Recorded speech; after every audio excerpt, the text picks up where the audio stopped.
According to Representative Rene Oliveira, 2.1% of Americans receive unemployment benefits. That's 815,000 in Texas alone.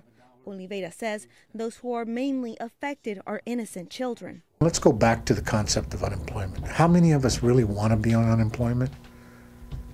Wouldn't we all rather have a good paying job with some health insurance and a retirement program than be getting a little bit of unemployment? Under the current law, those fired for cause including failing an employer-sponsored drug test don't qualify for benefits. The changes will require workers who lose their jobs to fill out state questionnaires.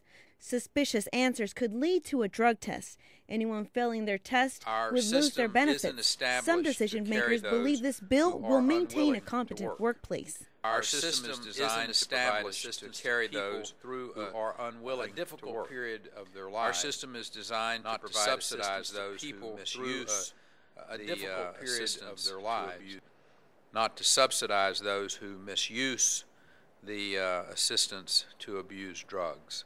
From the Valley, Representative Terry Canales, Rene Oliveira, and Bobby Guerra voted against the drug screening bill, while Representative Oscar Longoria and Eddie Lucio III were absent during voting. Oliveira says this is not like food stamps or welfare.